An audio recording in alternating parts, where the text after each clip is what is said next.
retroalimentación nosotros lo hacemos a base de las preguntas y repreguntas a nuestros estudiantes, ¿no? Y esto también hace que se genere, ¿no?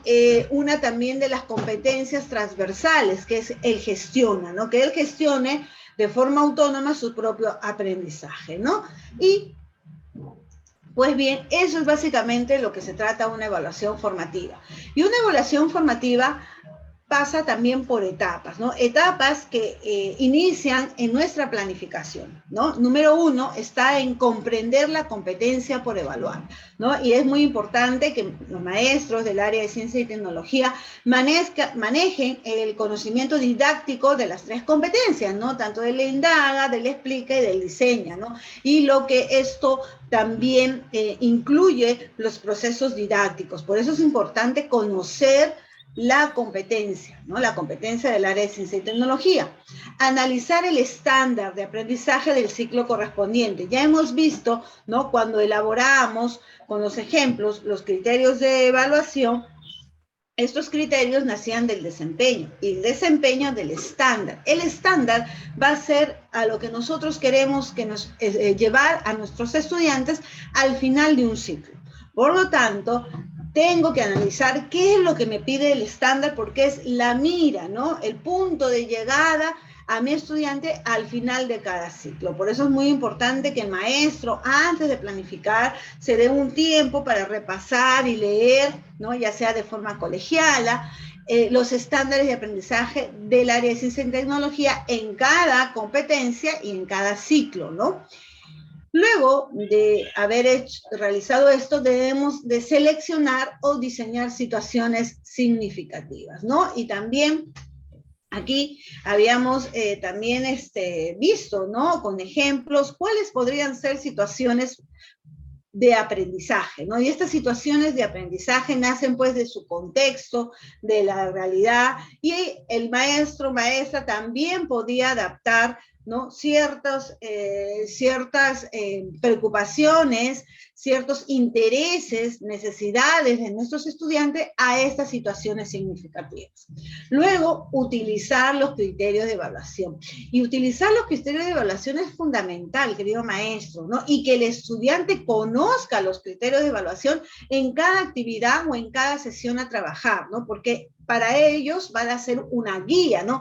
Esto tengo que lograr, esto tengo que alcanzar, esto debo de hacer. Entonces, ahí, cuando nosotros informamos los criterios de evaluación, hacemos consciente a los estudiantes a lo que deben de llegar y además los involucra en su propio aprendizaje, ¿no? Porque ellos van a estar inmersos en lo que deben de hacer. Los criterios de evaluación van a ser aquellas partes del desempeño que yo quiero observar en mi estudiante específicamente en esa sesión o en esa actividad de aprendizaje, ¿no?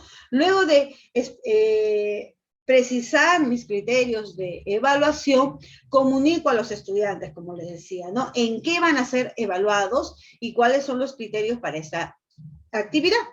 Luego, valorar el desempeño actual de cada estudiante a partir del análisis de evidencias, ¿no? Y eso es también fundamental, ¿no? Ahora que vamos a estar de pronto en una etapa ya presencial, nos va a ser un poco más fácil en esa interacción con el estudiante poder recoger sus evidencias, ¿no? Ya sea con su participación, ya sea de pronto recibiendo sus trabajos, ¿no? Y finalmente todo eso nosotros lo hacemos con el fin de retroalimentar, ¿no? Y la retroalimentación a los estudiantes los ayuda a avanzar hacia el nivel esperado y ajustar la enseñanza a las necesidades, ¿no? De aprendizaje que se vayan presentando, ¿no? Recordemos que cada error que mi estudiante cometa es una oportunidad de aprendizaje para él, ¿no? Y más de calificar, nosotros debemos de ayudar al estudiante, pues, a lograr ese nivel esperado, ¿no? Que es lo que todos tenemos como propósito en cada año escolar.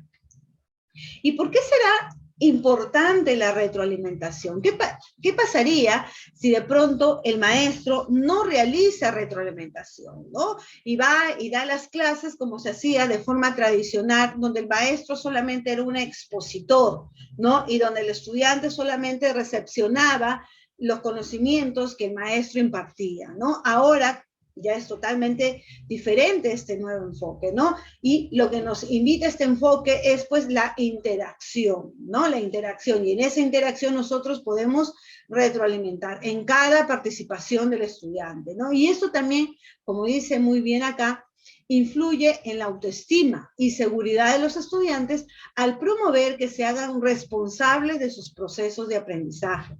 Fortalece la confianza en su capacidad de aprender.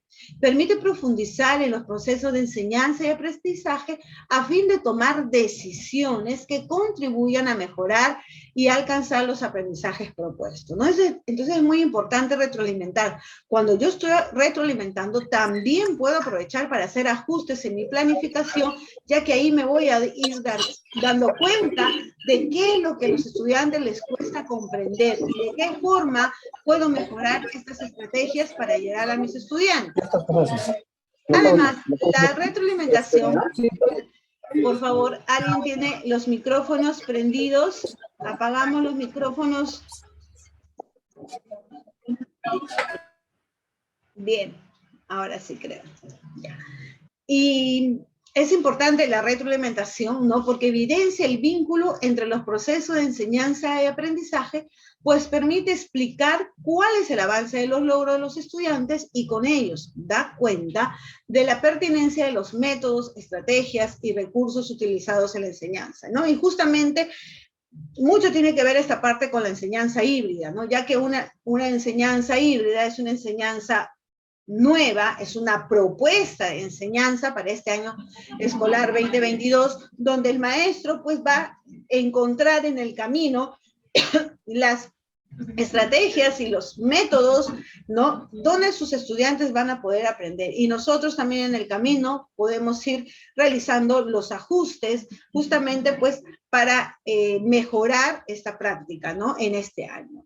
Y en ese sentido es importante que se generen los espacios para retroalimentar a los estudiantes, ¿no? Luego de recoger información sobre su aprendizaje y que permita ajustar las estrategias utilizadas o proponer nuevas, ¿no? Y justamente esta parte tiene que ver con la evaluación diagnóstica, ¿no? Y por ahí un maestro preguntaba si en la evaluación diagnóstica nosotros no damos retroalimentación, solamente vamos a recoger información. Y no es así. En la evaluación diagnóstica, nosotros vamos a recoger una información muy importante para nuestra planificación, pero también tenemos oportunidad en esta experiencia de evaluación diagnóstica en retroalimentar, ¿no? Cada momento ahora, maestros, de forma presencial, es tenemos que optimizarlo, ¿no? Para poder retroalimentar en mi estudiante, resolver dudas, aclarar, clarificar, ¿no? Y que el estudiante pues pueda llevar una idea clara, ¿no? Han sido estos 2 años de pandemia, donde el estudiante pues ha estado en casa y tratando de forma autónoma en aprender. Ahora que lo vamos a tener de forma presencial, una de las herramientas básicas para lograr el aprendizaje va a ser la retroalimentación. Y la única forma de retroalimentar es haciéndolo participar a mi estudiante, ¿no? Cuando mi estudiante participa, ahí yo puedo aprovechar en retroalimentar. Cuando mi estudiante entrega una evidencia, ya sea un cuadro, un informe, algún trabajo de alguna actividad, también es importante retroalimentar, ¿no? Y básicamente la evaluación formativa, su pilar es la retroalimentación, ¿no? Porque recordemos de los 3 tipos de evaluación que se utiliza en educación básica regular, la diagnóstica, la formativa y la sumativa. La formativa es la que vamos a hacer durante todo el año en cada experiencia de aprendizaje para poder lograr los propósitos, ¿no? ¿Y cómo podemos retroalimentar? Es la pregunta, ¿no? A ver, ¿cómo podemos retroalimentar? Si algún maestro, por favor, pudiera participar, ya sea en el chat, para que nos cuente cómo ustedes retroalimentan en sus aulas, ¿no? Y de pronto pueden hacer alguna comparación de cómo ustedes retroalimentaban de forma asincrónica a distancia y cómo ustedes retroalimentan de forma sincrónica o presencial. A ver si algún maestro desea participar. o escribir en el chat algún comentario. Muchas gracias, maestra Irma, dice, haciendo reflexionar al estudiante. Qué importante es lo que dice la maestra, ¿no? Acá en el chat. Básicamente, la retroalimentación es hacerlo reflexionar a mi estudiante. ¿Y cómo lo hago reflexionar? Haciéndole una repregunta. Entonces, las preguntas y repreguntas van a ser un instrumento básico para hacer retroalimentación. Preguntas como, ¿cómo llegaste a esa respuesta? Además, también es importante describir lo que el estudiante hace, ¿no? Porque ellos, de esta forma, va a ser como un espejo, ¿no? Cuando yo describo lo que mi estudiante ha realizado, el estudiante, pues, va a ser como un espejo, va a decir, eso estoy haciendo, ¿no? Ha sido así mi actuación, mi maestra, mi maestro lo ha visto de esta forma, ¿no? Y, además, la felicitación, ¿no? Por ejemplo, bien le podemos decir, explicaste adecuadamente cómo llegaste a esa conclusión, ¿no? Ofrecer comentarios que valoren los avances y los logros, ¿no? Y muy importante también esta parte, lo dijo también el especialista al inicio, que nosotros en esta etapa de retorno a clases, ¿no? Vamos a brindar y somos un soporte emocional para los estudiantes. Entonces, una ruta, un camino para ser un soporte emocional adecuado es valorar lo que ellos hacen, ¿no? Con comentarios asertivos, donde resaltemos las cosas buenas que están haciendo nuestros estudiantes, ¿no?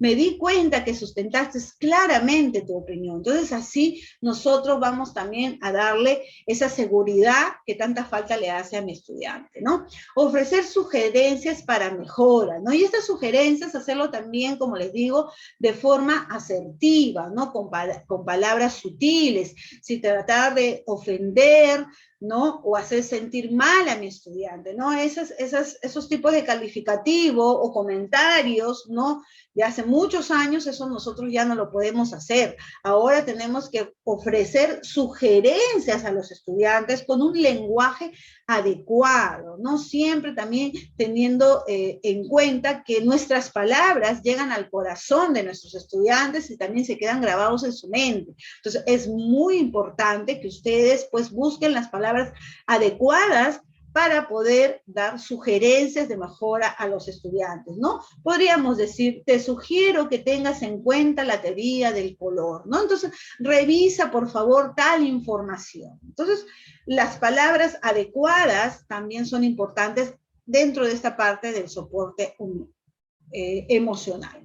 Ofrecer modelos de referencia, ¿no? Te cuento que para proponer una idea de negocios, por ejemplo, yo he aplicado encuestas. ¿Qué podrías hacer tú? Entonces, son ejemplos para retroalimentar. Y una de las herramientas y de las estrategias pedagógicas para la retroalimentación es la escalera de Wilson, ¿no? De Daniel Wilson. Y esta escalera nos invita a hacer una retroalimentación bastante, por favor, alguien está con...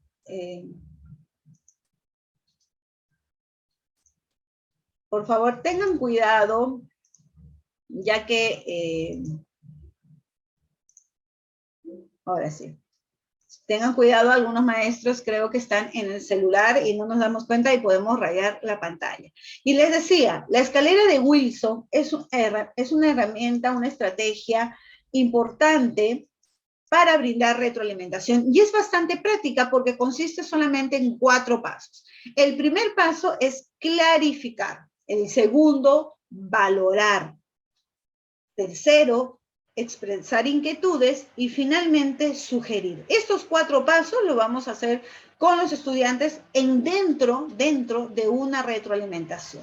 Entonces, la pirámide que conforma la retroalimentación en una evaluación formativa consta pues del maestro, del estudiante, del alumno, de una autoevaluación, es decir, de la reflexión, ¿no? Y puede ser también de forma verbal, y si estamos en un medio virtual, puede ser también de forma sincrónica, ¿no? Sin embargo, recordemos también que los estudiantes en esta etapa de enseñanza híbrida van a haber momentos que se queden en casa y donde nosotros dejemos actividades de aprendizaje, ¿no? Entonces también le podemos hacer retroalimentación de forma escrita, ¿no? Y básicamente estas 4 etapas para hacer retroalimentación empieza con la clarificación, ¿no? Y clarificar, entendemos en entender nosotros como maestros qué es lo que ha querido hacer mi estudiante. Es decir, realizamos preguntas acerca de los aspectos que son poco definidos, sobre información que no está presente antes de la retroalimentación. A través de las preguntas, comprender las ideas que comparten los estudiantes con sus trabajos, ¿no? Veo que, observo que, ¿no? Entonces, de pronto, en un diseño de indagación, el estudiante tiene los pasos desordenados, ¿no? Entonces, nosotros podemos observar eso y podemos transmitirle al estudiante, veo, observo que este paso lo has puesto acá, luego vas a hacer esto, luego vas a hacer lo otro, y el estudiante, a la hora que nosotros estemos revisando, ¿no? Diciendo lo que ha hecho en cada paso de su diseño de indagación, él también va a poder darse cuenta, ¿no? Si es que está en orden. Entonces, eso es parte de la clarificación, ¿no? Revisar junto con el estudiante qué es lo que él ha hecho en su evidencia, qué veo, qué observo, qué datos me brinda el caso, qué otra información necesito también, ¿no? Si es que estuviera incompleto. Valorar, ¿no? Y justamente esta parte tiene que ver con el soporte emocional, ¿no? Con el apoyo emocional que nosotros le demos a los estudiantes, ya que en valorar vamos a enfatizar los puntos positivos, las fortalezas que ha tenido mi estudiante en el desarrollo, en su desempeño. Es decir, vamos a crear un clima de confianza, ¿no? No que el estudiante pues nos tenga miedo o cierto rechazo. Al contrario, tratar de acercar a mi estudiante para que él tenga confianza. Entonces es muy importante valorar, ¿no? Destacar las fortalezas. Por ejemplo, decirle qué es lo que más nos impacta de su trabajo, ¿no? Por ejemplo, podemos decirle que nos gusta mucho que haya considerado realizar un dibujo de su experimentación. Entonces, ahí estamos valorando, estamos dando énfasis a la parte positiva de su trabajo. Luego, expresar inquietudes. Cuando el maestro expresa inquietudes, quiere decir aquellas partes donde el estudiante ha podido mejorar, ¿no? ¿Te parece, no, que has podido utilizar otro gráfico visual para hacer tu trabajo?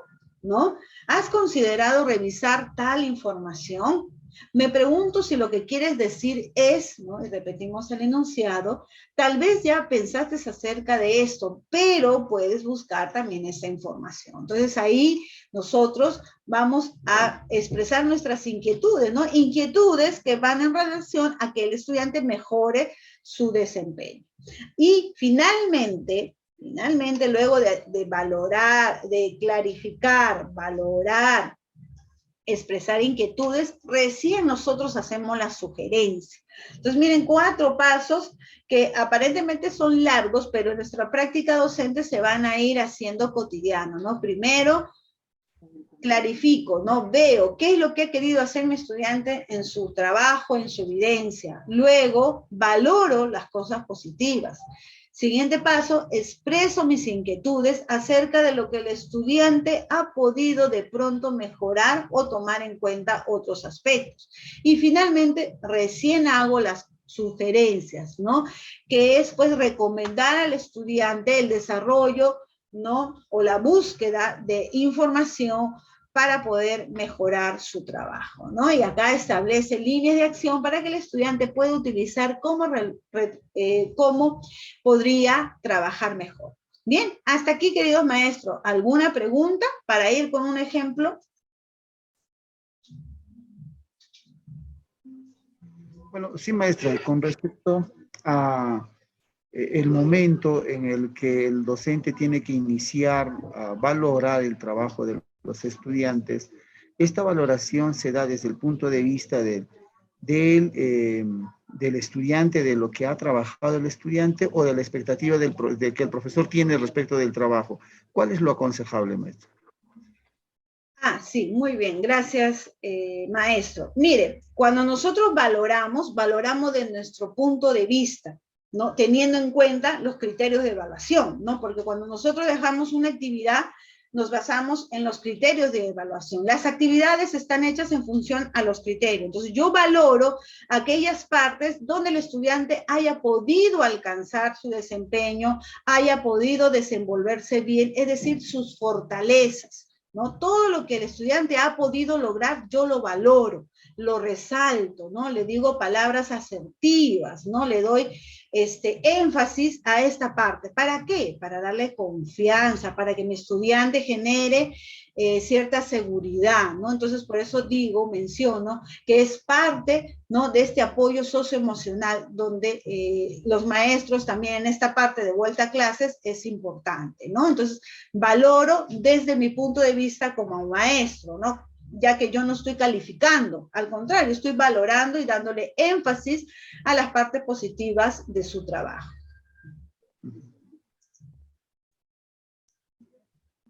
Bien, ahora pues vamos con un ejemplo, ¿no? Un ejemplo de una actividad que se realizó en el Aprendo en Casa, ¿no? Entonces, para la devolución de una evidencia, dice aquí, ¿no? Entonces, la actividad fue generamos, registramos, graficamos y evaluamos la indagación científica, ¿no? Entonces, es una indagación científica donde la pregunta fue, ¿cómo afecta la concentración de sal en el agua al volumen de agua que se evapora? Esa fue la pregunta a indagar. Esta es una evidencia de un estudiante de primer año de secundaria, ¿no? Y donde la pregunta de indagación fue la que acabo de repetir, ¿no? ¿Cómo afecta la concentración de sal en el agua al volumen de agua que se evapora, ¿no? La hipótesis que propone este estudiante de primer año fue la evaporación del agua es más rápida por la mayor cantidad de sal en el agua. Yo les pregunto, maestros, si ustedes vieran esta hipótesis del estudiante, ¿qué les dirían? ¿Que está bien o que está mal? A ver, en el chat o de pronto participar con el micrófono, ustedes pueden prenderlo también. ¿Qué le dirían al estudiante? ¿No? O cómo ustedes ven esta hipótesis. ¿Está bien hecha o está mal? A ver, el estudiante en su evidencia escribe, la evaporación del agua es más rápida por la mayor cantidad de sal en el agua. A ver. Es decir, el estudiante piensa, ¿no? Que la mayor cantidad, el agua que tiene mayor cantidad de sal, se evapora más rápido. A ver, maestro Mar dice, ver si tiene las dos variables y si existe una relación entre ellas. Excelente, claro. Lo que nosotros tenemos que verificar es que el estudiante haya relacionado, ¿no?, las dos variables, es decir, la variable independiente causa y la variable dependiente efecto. Y esa relación que hay entre dos variables es una relación de causalidad, ¿no? De causalidad, causa y efecto. Además, ¿no?, que esta relación tiene que haber, pues, debe dar alguna precisión con respecto a una cantidad, ¿no? Y la debe de comparar. Entonces, cuando mi estudiante dice la evaporación del agua es más rápida por la mayor cantidad de sal en el agua, aunque nosotros, basándonos en nuestros conocimientos, ¿no?, acerca del tema, ¿no?, ya nosotros sabemos de pronto que cuando el agua tiene mayor cantidad de sal, no se va a evaporar más rápido. Sin embargo, aparentemente el estudiante ha escrito su hipótesis en base a lo que él cree, a sus saberes previos. Recordemos que son estudiantes de primer año secundaria y su desempeño no precisa que él lo tenga que ser en base a conocimientos científicos, sino solamente con los saberes previos. Entonces, mi estudiante piensa de que si le echamos más sal al agua, esta se va a evaporar muy rápido. A pesar que de pronto como maestros, ¿no?, conozcamos que esto no es así, el estudiante ha elaborado correctamente su hipótesis. Y lo que va a pasar es que en el camino, él va a refutar, ¿no?, o afirmar su hipótesis. Y esto es parte de la construcción de su conocimiento, ¿no? Muy bien, recordemos que la hipótesis puede ser verdadera o falsa. Es decir, la hipótesis puede ser validada o refutada, ¿no? Miren, ¿qué diferencia hay en validada o refutada? Validada quiere decir que se confirma, ¿no? Que se confirma. Refutada quiere decir que nuestro resultado es totalmente lo contrario a la hipótesis. Pero si nosotros decimos que es verdadera o falsa, estamos ya afirmando o negando algo. Y lo importante que queremos lograr en el estudiante es que él se dé cuenta en la ejecución, en el análisis de sus resultados, si lo que él ha proyectado en su hipótesis se valida o se refuta, ¿no es cierto? Entonces, es mejor que nosotros utilicemos la palabra validar, porque es confirmar que ha salido así, ¿no es cierto? O refutar, que es confirmar que es todo lo contrario a lo que pensábamos. Y eso va a servir para la construcción del nuevo conocimiento. Entonces, si mi estudiante está pensando eso, cuando él se dé cuenta en su experimentación que sale todo lo contrario, él va a construir un nuevo conocimiento. Y va a ser muchísimo más significativo, ¿no? Porque dicen, no, el vasito que tenía mayor cantidad de sal demoró más tiempo en evaporarse. Entonces, va a buscar más bien información o va a necesitar de pronto que nosotros les expliquemos, ¿no? El por qué sucede esto. Entonces, ahí viene la construcción del nuevo conocimiento y justamente la incorporación de estos campos temáticos, conocimientos científicos, que también son muy importantes y no los podemos dejar de lado en nuestra área, ¿no? Siendo la variable independiente en esta hipótesis la cantidad de sal que has echado en el agua, todavía le escribe, ¿no? Aunque él pudiera considerar solamente la cantidad de sal. Bueno, la variable dependiente, la evaporación del agua salada. Entonces, está siendo correcto. Ahora, bueno, él considera que es el agua salada, pero recordemos que son estudiantes de primer año de secundaria y solamente es prescindible de que él realice esta problematización en base a sus saberes. Si fuera estudiante de cuarto o quinto, sí lo tiene que hacer en base a conocimientos científicos. Veamos qué más hizo este estudiante de primer año. Luego, la maestra o el maestro le dejó algunas preguntas para que él reflexione acerca del diseño de la indagación y de cómo él puede validar o refutar su hipótesis. Y le pregunta, ¿qué volumen de agua utilizarás para este experimento y por qué? Entonces dice, la misma cantidad de todos los vasos, porque nos va a servir para hacer el experimento. A ver, maestros y maestras, les pregunto ahí en el chat, a los maestros que están atentos, lo que responde el estudiante, ¿a qué refiere? Esta pregunta, ¿a qué variable refiere? A ver si están atentos. Pueden abrir sus micrófonos. Cuando el maestro o la maestra le pregunta, ¿qué volumen de agua utilizarás para este experimento? Y el estudiante dice, la misma cantidad de todos los vasos, porque nos va a servir para hacer el experimento. Él responde, ¿a qué variable o esta pregunta está realizada mirando o analizando qué variable? A ver, maestros. Variable de control. Muy bien, variable de control o variable interviniente, ¿no? Recordemos que hay una particularidad acá con la variable interviniente. En primaria colocan variable de control, pero en secundaria colocan variable, muy bien, gracias maestro Ramiro en el chat, variable interviniente, ¿no? En secundaria hablamos de variables intervinientes, ¿ok? Hay una diferencia entre variables intervinientes y variables de control, ¿no? Entonces, las variables de control son las que se van a intencionalmente controlar. Es decir, yo en mi diseño de indagación deseo controlar directamente esta variable. Y la variable interviniente son aquellas variables que aparecen en el camino y que yo las debo de controlar. Esa es la diferencia. Si hablamos en EBR, hablamos de variables intervinientes. Luego el maestro o maestra pregunta, ¿qué cantidad de sal como máximo puedes ¿Qué cantidad de sal como máximo puedes diluir en cada vaso según la cantidad de agua seleccionada? Entonces el estudiante dice, ya. Entonces acá el maestro le está preguntando sobre la cantidad de sal que debe de utilizar en cada vaso, ¿no? Para diluirlo. Y el estudiante contesta 6 cucharas primero, luego 3 y de ahí pone 6 cucharitas. Entonces, como acá el estudiante no está teniendo un poco claro, no un poco claro acerca de cómo va a utilizar las cantidades de sal. Yo pregunto, queridos maestros, ahora que están participando, ¿a qué variable debe el estudiante revisar? Es decir, ¿en qué variable es donde nosotros vamos a utilizar la sal? ¿Y de qué forma debe ser tratada esta variable?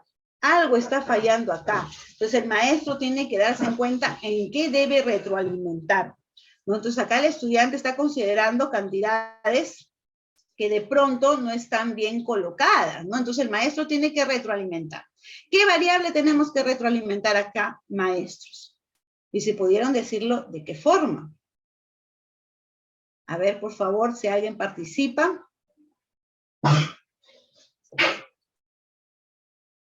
Entonces, cuando nosotros nos damos cuenta, si el variable dependiente, dice por ahí un maestro, cuando nosotros vamos a tomar diferentes cantidades de sal, mire, regresemos a nuestro cuadrito inicial, la variable donde interfiere la sal, que es lo que nosotros vamos a utilizar para generar un efecto, que es la evaporación del agua, es decir, cuando yo utilice sal, voy a generar que el agua se evapore o no.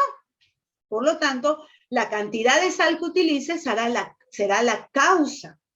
Y lo que yo voy a observar será el efecto. La cantidad de sal será la variable independiente y el efecto, en este caso, que es lo que voy a observar, que es la evaporación, será la dependiente. Por lo tanto, la variable independiente se manipula. Y la palabra manipular significa tomar diferentes cantidades para poder comparar. No es lo mismo que yo tenga 3 vasos y a los 3 vasos le eche 6 cucharadas, 6 cucharadas, 6 cucharadas de sal. Va a ser muy diferente si yo de pronto tengo 3 vasos y a un vaso le echo 2 cucharadas. Al otro vaso le echo 8 cucharadas y al otro vaso le echo 14 cucharadas de sal. De esta forma, yo estoy manipulando la cantidad de sal. Estoy manipulando la variable independiente. ¿Y con qué finalidad yo tomo diferentes cantidades de sal? Será con la finalidad de poder comparar los resultados y poder validar o refutar mi hipótesis que si utilizo mayor cantidad de sal, el agua, en este caso lo que dijo el estudiante, ¿no? ¿Qué fue lo que dijo el estudiante? Que si él utiliza, la evaporación del agua es más rápida por la mayor cantidad de sal. Él cree que si utiliza mayor cantidad de sal, el agua se va a evaporar más rápido. Entonces, lo que tiene que hacer es manipular, tomando diferentes cantidades, la sal, ¿no es cierto? La variable independiente. Luego dice, ¿cuántos valores de concentración de sal diferentes propondrás? Y acá el estudiante vuelve a responder, el primer vaso propone 1, el segundo 3 y el tercero 6, ¿no? Acá ya sí ha clarificado un poquito mejor, ¿no? Ha clarificado un poquito mejor y ya tiene diferentes cantidades, ¿no? Se están manipulando diferentes cantidades. Dice que al primer vaso va a poner 1, el segundo vaso va a echar 3 cucharadas y el tercer vaso va a echar 6. Luego el estudiante, una vez que ya ha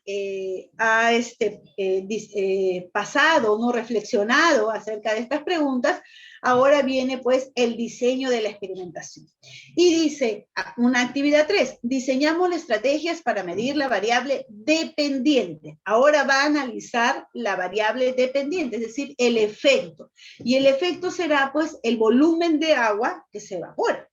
Entonces la maestra o el maestro propone ciertas preguntas de reflexión y le pregunta, ¿cómo verificarás que el agua del recipiente se evaporó. Entonces, ¿cómo vas a hacer para medir el agua evaporada? Prácticamente es lo que le está diciendo. Y le pregunta esto para que el estudiante reflexione. Lo que el estudiante responde fue, midiendo cada vaso a ver cuánta agua no tiene. Y acá hay algo que el estudiante inclusive puede precisar un poquito más, ¿no? Porque no está de pronto teniendo todavía un instrumento para la medición. Entonces, ahí el maestro incide con una pregunta más. ¿Cómo medirás el volumen de agua evaporada? Ah, ya, entonces el estudiante se va a dar cuenta, ya, entonces, ¿cómo lo voy a medir? Necesito algo para medir. Entonces el estudiante dice, lo mediré con una regla. Y luego el maestro dice, ¿qué instrumento requieres para hacer esta medida? Entonces, una vez que el estudiante ya se dio cuenta que necesita de pronto una regla, un centímetro, es decir, cuando él dice regla, ya refiere, lo está relacionando a una magnitud. Ahora el maestro le pregunta qué instrumentos, o sea, qué material necesitas para poder medir. Y el estudiante menciona una regla de 30 centímetros, ¿no? Entonces ya por ahí el maestro está brindando retroalimentación. Y luego el maestro propone que dibuje, ¿no? Dibuja ahora pues cómo va a ser tu experimentación. Y el estudiante presenta este dibujo, ¿no? A ver, yo les pregunto, maestros, si me ayudan en el chat o prendan sus micrófonos para participar. En este diseño, en este gráfico, esquema que ha querido presentar el estudiante, ¿qué le dirían ustedes o qué le podrían sugerir en este dibujo? O en este dibujo que ha hecho el estudiante con respecto al diseño de su experimentación. Porque ahí vemos que ha colocado 3 vasos, aparentemente ha dibujado los 3 vasos llenando el agua, ¿no? Y ahí tiene pues la misma cantidad, los vasitos los ha dibujado al mismo nivel, luego ha dibujado una cuchara donde, ¿no? Él está pensando que es así, que le va a echar la sal, luego coloca los 3 vasos, aparentemente ahí como que los vasos se van a quedar ahí, ¿no? Y luego, en otro cuadrito, ha puesto los vasos, pero con diferentes cantidades, volúmenes de agua. ¿Qué ustedes les hicieran alguna sugerencia a este dibujo? A ver, maestros, si me ayudan a participar. ¿Qué les sugerirían? Muy bien, que agreguen las cantidades, claro. Le podríamos decir, qué bonito está tu trabajo, te felicito porque has considerado, ¿no? Paso a paso ha considerado, ¿no? Los pasos de toda su diseño. Dice, utilizar una probeta, claro, también podría utilizar una probeta. Podríamos dar la sugerencia, decirle, como dice aquí el maestro, utilizar una probeta, un vaso milimetrado. Si de pronto no tiene un vaso milimetrado, ¿no? Ellos mismos hacerle seña con su lapicero, con su plumoncito, ¿no? Como si fuera un vaso milimetrado que se puede hacer con una regla, ¿no? Que detalle los materiales, excelente, que detalle los materiales, rotular, excelente, lo que le podríamos sugerir que, ¿no? Que coloque nombre a las muestras y los procedimientos, que coloque, que agregue breves explicaciones de cada paso, que agregue las cantidades, ¿no es cierto? Muy bien. Muy bien, excelente. Entonces, cuando nuestros estudiantes se dan cuenta de lo importante que es el dibujo en el diseño, es decir, el estudiante todavía no ha ejecutado, solamente que en el dibujo él ya está pensando qué es lo que va a pasar. Y en ese dibujo que mi estudiante lo hace antes, inclusive una sugerencia es que lo haga de forma presencial cuando nosotros podamos retroalimentar. En ese mismo dibujo nos va a servir para retroalimentar y para dar sugerencias. Mira, ¿qué te parece si rotulas, como dijo el maestro, no le coloques nombre, número, enumeres o coloques un nombre a cada muestra, ¿no? Como dijo por ahí el maestro, ¿no? Indica las cantidades, ¿no? Ponle nombre a los materiales, coloca breves explicaciones a cada paso. Entonces, eso le va a permitir al estudiante, ¿no? Le va a permitir al estudiante que se dé cuenta cómo puede ir mejorando y a la hora que ya ejecute su trabajo, pues ya va a estar mejor preparado. Entonces, eso es parte fundamental de la retroalimentación y por eso siempre sugiero que hagamos dibujar a nuestros estudiantes. Es un elemento bastante didáctico y que nos sirve mucho inclusive para dar retroalimentación. Muy bien, paso 1, paso 2, ¿no es cierto? Ahí el estudiante ha podido mejorar un montón, ¿no? Hay muchas cosas que puede mejorar. Sin embargo, lo ha hecho bien, ¿no? Lo ha hecho bien, pero lo podría hacer mejor todavía. Podría estar inclusive en un logro destacado. Bien, y luego el estudiante ya tiene que hacer acá una parte de su evidencia acerca del análisis. Entonces, el análisis le pone análisis e interpretación de los datos informativos. Y la maestra o el maestro le pone, escribe la relación que encontraste en las variables según las tablas o gráficos. Entonces, esta es parte del análisis, ¿no? Y el estudiante, pues, menciona, ¿no? El agua con sal me demostró que se demora más en evaporarse. Entonces, él se ha dado cuenta. Entonces, aquí, con lo que él está mencionando, ya está refutando su hipótesis. Y eso no está mal.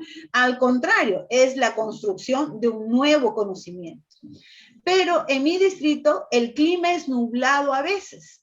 Llueve y algunas veces hace calor. Tal vez esa es la razón para que no se evapore más rápido. Ah, entonces acá el estudiante se ha dado cuenta que ha tenido que haber alguna variable interviniente más que ha debido de controlar, que es la temperatura, ¿no? El clima también. Entonces, ahí eso también es una oportunidad para que el maestro dé retroalimentación. Luego, escribe tus conclusiones respecto a la hipótesis u otras deducciones que observaste, ¿no? Inclusive ahí la consigna es mínimo 3 conclusiones, ¿no? Para que el estudiante se esfuerce un poquito más, tal vez, ¿no? Y el estudiante coloca ahí, el agua con sal no se disuelve rápidamente, en el experimento tardaron lentamente en bajar. Y por ahí la maestra, el maestro ha subrayado algunas palabras. El agua con sal también depende del clima en el experimento. Los climas están nublados y llueve a veces, hay sol. Entonces, esa es otra conclusión, ¿no? Que tiene que ver con las variables intervinientes que él va a tener que considerar, ¿no? Si quisiera hacerlo de nuevo, ¿no? El que tuvo más sal es cuando había sol, es que él se baja primero. Entonces acá un poquito que el estudiante no ha podido ordenar sus ideas. Entonces acá también podríamos darle retroalimentación. Y acá, ¿no? El maestro ha subrayado con rojo algunas palabras, ¿no? Y ya nos estamos dando cuenta que son palabras que ortográficamente no están bien escritas, ¿no? Sin embargo, también es una oportunidad de aprendizaje. Y a pesar que no sea de pronto de nuestra especialidad o de nuestra área, no quiere decir que de pronto veamos este error para que el estudiante también mejore su ortografía, ¿no? Y el maestro inclusive puede subrayar las palabras que están mal escritas y en vez de decirle, corrige, todo esto está mal escrito, vuélvelo a escribir, corrige las palabras que están, que no has escrito correctamente, el maestro podría decirle, ¿no? De una forma asertiva, ¿no? Sugerirle que busque en el diccionario la escritura de las palabras subrayadas. Entonces, esa más o menos es la intención de la evaluación formativa, ¿no? Decirle al estudiante, ¿no? De forma sutil, asertiva, ¿no? Con palabras adecuadas, ¿no? Cada aspecto que él debe de mejorar, ¿no? Y por acá tenemos una evidencia más, ¿ya? Y luego viene la evaluación, ¿no? Parte de la evaluación de la indagación. Y le pregunta, ¿no? Escribe lo que pudiste lograr y las dificultades que tuviste durante la indagación. Alcances, ¿no? Y le pone ahí entre paréntesis lo que pudiste lograr. Y el estudiante pone, pude lograr hacer las variables, la hipótesis, explicación con dibujo del experimento, es lo que él considera que pudo lograr. Limitaciones, que fueron las dificultades que tuviste en analizar los datos de información. Y este cuadro también le va a permitir al maestro, ¿no? Darse cuenta de cuáles son las partes que el estudiante ve un poco más complicadas, ¿no? Y en esta parte apoyarlo un poquito más en una siguiente indagación para poder brindarle retroalimentación. Y luego le deja una pregunta de extensión, que también es bastante interesante, y le escribe, le pone, ¿no? Escribe una curiosidad que desees indagar. ¿Y cómo la comprobarías? Un fenómeno natural que deseas conocer por qué sucede. y que se pueda convertir en una experiencia de aprendizaje. Por ejemplo, cómo se forman los arcoíris, cómo los cohetes viajan en el espacio, cuánto daño hace el dióxido de carbono a nuestros pulmones. Entonces, el maestro le coloca algunas preguntas investigables, ¿no? Y el estudiante pone ahí, ¿cuánto daño hace el dióxido de carbono al medio ambiente? Lo comprobaría haciendo experimento, el dióxido de carbono y una planta. Mire, al pesar que el estudiante por ahí, ¿no? Nos damos cuenta que tiene errores ortográficos, ¿no? También, ya tiene una idea de una próxima indagación, ¿no? Y mira, ha recurrido a sus saberes previos para relacionar que en un diseño, en un probable diseño de indagación, en una experimentación, puede considerar al dióxido de carbono y a la planta. Entonces, ahí hay otra oportunidad de aprendizaje que el maestro o maestra puede aprovechar, ¿no? Para, inclusive, ¿no? Para iniciar una nueva indagación. Bien, maestros. Y por acá les quería mostrar, miren qué rápido se nos va el tiempo, ¿no? Siempre queda un tanto cortito. Luego, la retroalimentación de la evidencia, a partir de la escalera de Wilson, ¿no? Primero, el estudiante clarifica, ¿no? Y ahí le preguntamos, ¿no? Esta parte de clarificar invitaba a formular preguntas para comprender mejor el producto o evidencia del estudiante. Y preguntamos, ¿qué quisiste expresar con el dibujo de tu experimento? ¿Tuviste alguna duda con respecto al reto que debías de cumplir? ¿Te resultó difícil la actividad? ¿Por qué? Ahí estamos clarificando para entender, ¿no es cierto?, qué es lo que hizo mi estudiante. Luego, valoramos, que es darle énfasis a las fortalezas, a los aspectos buenos. Luego le decimos, te felicito que lograste relacionar tus variables de causa-efecto, porque sí lo relacionó, ¿no? La cantidad de sal con respecto a la evaporación. Además, determinaste muy bien tu experimentación controlando las cantidades de agua y sal, ¿no? Finalmente, leí tus conclusiones y veo que te diste cuenta que tu hipótesis fue inválida o refutada. Hiciste un gran trabajo. Entonces, ahí estamos valorando los aspectos positivos. Expreso inquietudes. Es decir, formulo preguntas para ayudarles a identificar oportunidades de mejora a su producto. ¿Consideras que puedes mejorar el dibujo que hiciste de tu experimentación para expresar mejor tus ideas? Entonces, ahí el estudiante se va a dar cuenta que sí, ¿no? Ya con las sugerencias que le dio el maestro, va a poder reflexionar y darse cuenta que sí son herramientas importantes que el maestro le ha dicho y que las tiene que tener en cuenta. ¿Podrías hacerlo de otra forma? ¿De qué forma puedes organizar todos los datos que recogiste? Se dieron cuenta, ¿no? Que el estudiante hizo su dibujo, por ahí no presentó los resultados. Entonces eso también le faltó y ahí el maestro le dice, ¿no? ¿De qué forma puedes organizar todos los datos que recogiste? ¿No? Le faltó un cuadro de recojo de datos. Y luego, finalmente, según la escalera de Wilson, la retroalimentación termina con una sugerencia. Expreso algunas ideas para que pueda lograr el desarrollo de la competencia, ¿no? Y le dice, veo que hiciste un gran esfuerzo y valoro mucho tu responsabilidad. Para lograr más aprendizajes, te sugiero ordenar los datos obtenidos de tu experimentación en un cuadro de doble entrada. Además, puedes agregar breves explicaciones a tu dibujo. Voy a subrayar algunas palabras en tu evidencia para que las busques en el diccionario, ¿no? Y así el maestro le dice, y compare su escritura. Entonces, así le está diciendo, está sugiriendo, ¿no? Aquellas partes que el estudiante debe de mejorar. Bien, maestros, finalmente, antes de pasar de pronto a algunas preguntas, les quería mostrar de pronto este cuadrito, ¿no? Y este cuadrito es un cuadro, un pequeño cuadro, ¿no? Que ustedes obviamente van a mejorar y van a utilizar de pronto adecuándolo a su institución educativa y a sus estudiantes, y es un cuadro para poder recoger la información de mi estudiante. Por ejemplo, lo podemos usar para nuestra evaluación diagnóstica. En la primera parte, ¿no? Consideramos en nombre de la experiencia lo que debe lograr el estudiante. Recordemos que lo que debe de lograr es parte de todo el desarrollo, ¿no? De la competencia, ¿no? A qué competencia está enfocada esta experiencia. Recuerden también considerar que cuando ustedes elaboran una experiencia de Indagan, también pueden incluir la competencia explica. Cuando ustedes desarrollan una competencia de diseña, también pueden incluir, desarrollar en esa misma experiencia la competencia explica. Es ahí como vamos introduciendo los campos temáticos.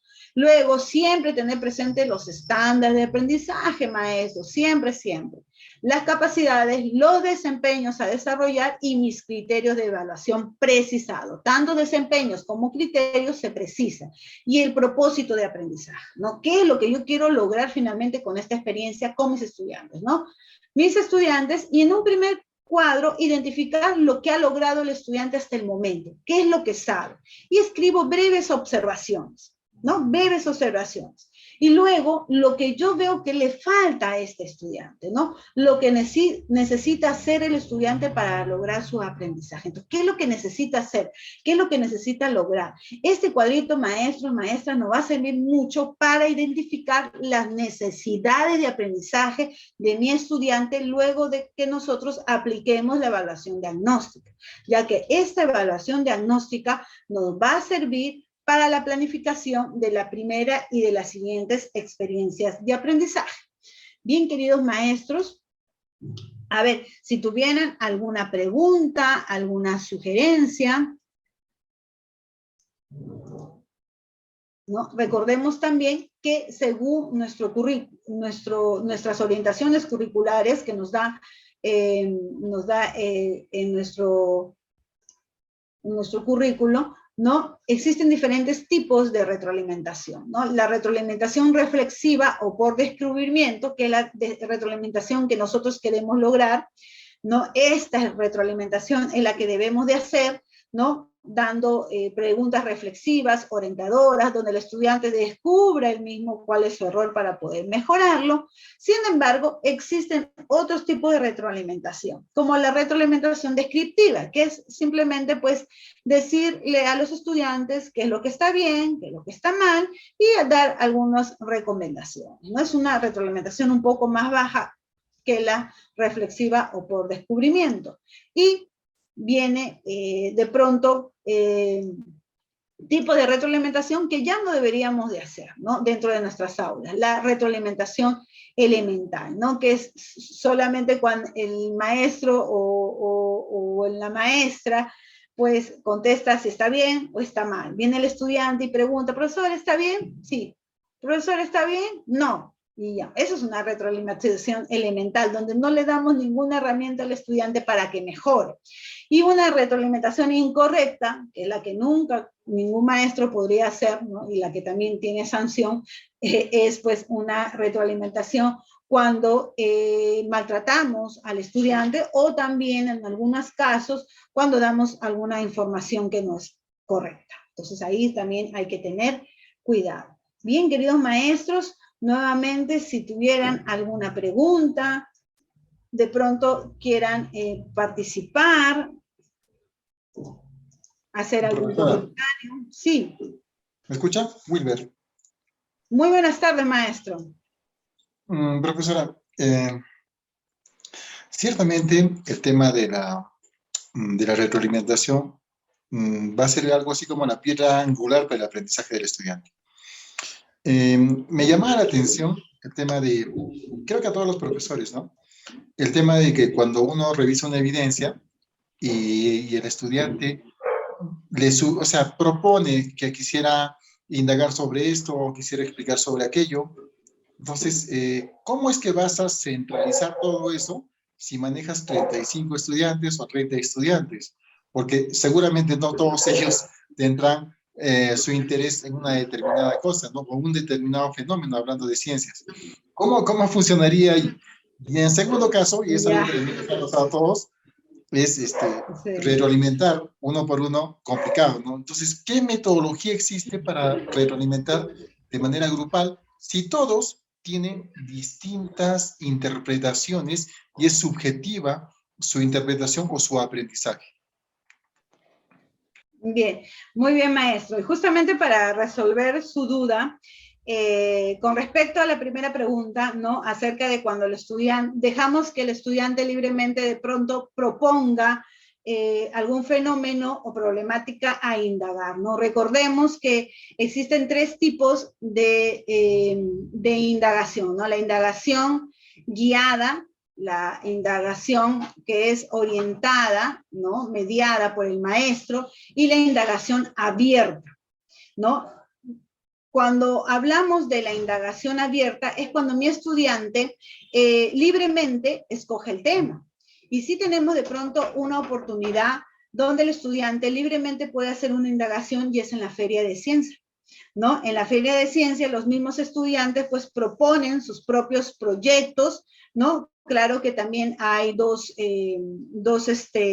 campos para participar, ¿no? Uno es de la indagación y el otro es el de diseño productos, prototipos tecnológicos, ¿no? Y dentro de pronto de este ámbito de la Feria de Ciencias, ya sea a nivel de institución, a nivel de UGEL, ¿no? Los estudiantes pues puedan desarrollar de pronto, los que tienen potenciales y los que tienen las habilidades, este tipo de trabajo, ¿no? Lo que nosotros queremos fomentar es la indagación, queridos maestros, ¿no? Que los estudiantes indaguen, se acerquen a la ciencia, vean de que la ciencia pues tiene herramientas interesantes para ellos y que la ciencia también puede ser divertida, ¿no? Y entretenida. Eso es lo que nosotros queremos llegar. Y luego con la segunda pregunta fue acerca, no recuerdo si fue de los campos temáticos. Bueno, ya lo mencionamos justo conversando el día de ayer, creo que fue con el especialista, que los campos temáticos los vamos a introducir en el análisis de información para la nueva construcción de un conocimiento, ¿no? Cuando, por ejemplo, nosotros indagamos acerca de la evaporación, de la cantidad de sal, ¿qué pasa con el agua salada que no se evapora? ¿No? Entonces, ahí los estudiantes es donde van a analizar información y con la mediación del maestro, pues van a conocer estos campos temáticos, ¿no? Y ahí donde podemos hablar acerca de iones, acerca de la sal, qué es la sal, qué son los minerales, de pronto qué es la evaporación, ¿no? En qué otros campos temáticos también podríamos desarrollar la indagación. Tanto como el indaga, como la competencia diseña, tienen estas partes de análisis de información que justamente nos permite introducir los campos temáticos, ¿no? A diferencia del explica, que ya los campos temáticos están ya escritos en nuestro currículo, ¿no? Sin embargo, nosotros también los podemos adecuar según las necesidades de estudios. ¿Sí? Muchas gracias, querido maestro, por su participación. Compartir el PPT, dice. Ah, ya, el PPT sí ya fue entregado al especialista. Si gusta, dejo de compartir pantalla y se los comparto también por el chat. Sí, querido especialista, ¿alguna otra acotación, pregunta? Muy bien. Muchísimas gracias, maestra. Maestra Anita, muy agradecido por todas las orientaciones brindadas, siempre apegado en el marco de lo que corresponde al currículo nacional y a las competencias propias de nuestra área, ¿no? Que es bastante, no es complejo, en realidad, como usted mencionó hace unos minutos, en realidad es divertido hacer ciencia, ¿no? Cuando hacemos algo muy esquemático, muy normativo, muy riguroso, los estudiantes se sienten oprimidos y a veces el sentido de la curiosidad lo van perdiendo porque tienen que cumplir ciertos patrones. En los primeros años es importantísimo revivir activar nuevamente la curiosidad que tenían los niños cuando estaban en el nivel inicial, ¿no? Cuando eran muy curiosos los niños, hacían cientos de preguntas y eran máquinas de aprender, aprendían de todo.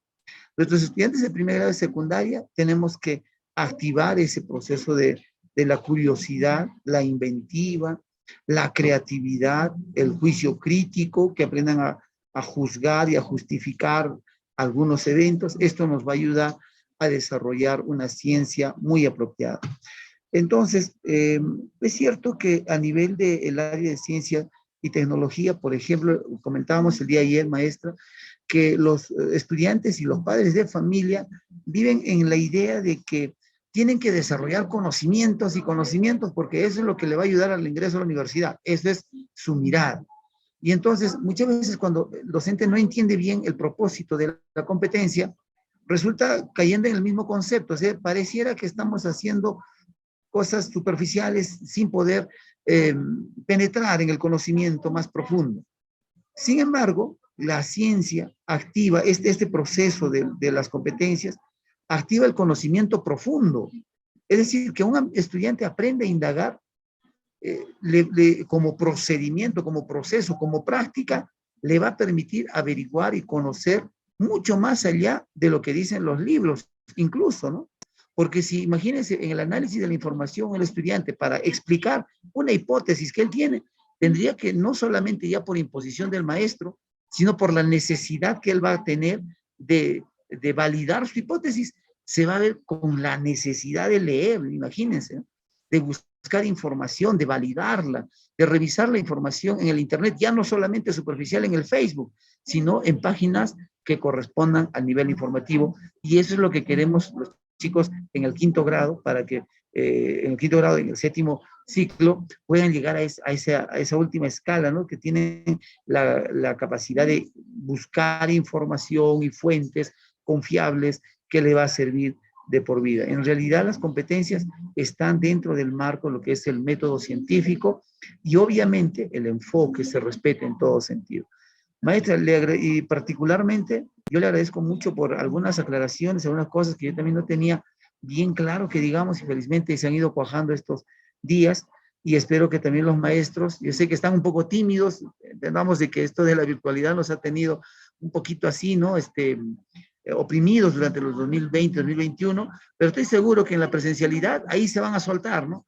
Y ojalá esperemos, maestra, tenerlo a usted en algún evento de forma presencial, para que seguramente ahí sí vamos a poder compartir otros aspectos más importantes. Muchísimas gracias, maestra Anita. De repente, algo que decir en la parte final ya de la presentación.